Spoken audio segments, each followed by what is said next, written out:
My name is Michelle. I'm a piano teacher. Today I'm going to be talking about different methods that we can use to learn the piano. And I am a Suzuki piano teacher, and I have taught many of the methods for over 20 years, but my very favorite method is the Suzuki method, which I go into lots of detail about in another video, which I will link here in the description. But today I wanted to talk about what if you decide you don't want to do Suzuki? What are some other good methods out there, or what are some bad methods, and why I think that. I have been very impressed, and I'm going to say that my favorite method that I've come across secondary to Suzuki method is the pace method. And it's not one that's very well known, but a friend in Texas showed it to me. The thing I really like about it is that, like, from the very introduction, from the very beginning of this method, they've got you playing on black keys in all sorts of scale patterns. And so they teach you right from the beginning not to be afraid of the black keys. And I think that's a downfall that a lot of the American methods have, is that they get you stuck in C major for years, and then you're scared of any sort of sharps and flats. So this one is great to get you on the black keys right away to learn your sharps and flats. We've got some songs that are even like all black keys, and some that are in, a mixture. And then they teach you how to transpose and modulate and things right away, which I think is really valuable to make your musicianship come like off the page and feel like it's really in your hands and you are a competent and capable musician. So I think the Robert Pace method is fantastic. If you have the opportunity to use this method, I think it's great. And I think the songs are a little more interesting in the beginning levels. This is another one I found that is not one that I was very familiar with, but the Helen Marley Succeeding at the Piano method is really just beautiful. Beautiful pictures and very theory-based. It has well thought out and organized and nicely done approach. That's not one I've used a ton, but it's one that I really liked when I looked at it. And I have it as something to go along with my Suzuki teaching in my library.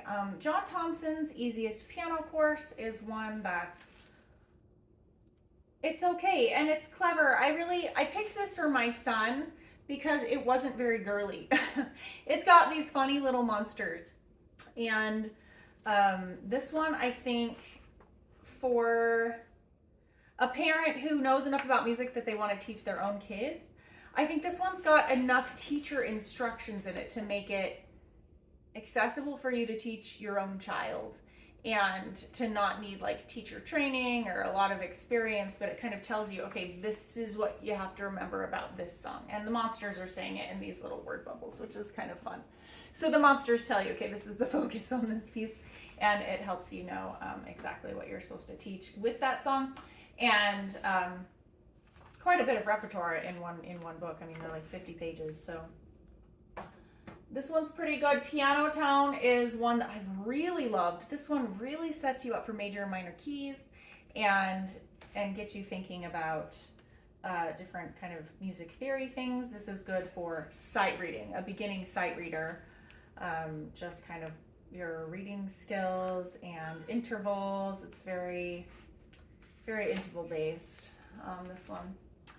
So anyway, exercises, I really think it's important for a new student to have in an introduction to theory and scales and exercises too, along with their method. So I love A Dozen a Day. It's a really beginning method that's really great for developing technique and focusing on things like staccato and articulation, moving around the keyboard, and they're short. They're like 4 measures long. So you can do a whole page, but it's only just, a whole page is like 3 songs, but they're each so short that it's really, really accessible. Each one has kind of like a focus on something that it's teaching you and that you're focusing on. And these are quite fun. So I really like a dozen a day as technical exercises, introduction to theory, and then Hanon exercises once you get past the basics of a dozen a day. I think Hanon is a great one to introduce as well. This is my very old copy of Hanon from when I was a little girl, and it's falling apart. Anyway, but the 60 exercises, the complete Hanon, there are also like simplified Hanons, but the complete Hanon is the one that has all the scales, are the arpeggios, and like double thirds and double sixths, and lots of exercises that are really great to introduce you to some more complicated and advanced technique. So that's my little spiel about piano methods. I do think that if you are wanting to teach your child in the Suzuki way, you can do that with any method book. The Suzuki approach is more about how you really like empower your child to learn for themselves, to be musicians, and to think about the way they're playing each note, and to practice each song more than just a week at a time, so that you can add layers of complexity and build on it, polish it, memorize it, and get it performance ready, even if it's just a very simple song. You can do that with any songs. It's like it's an approach to the way you teach the piano. And so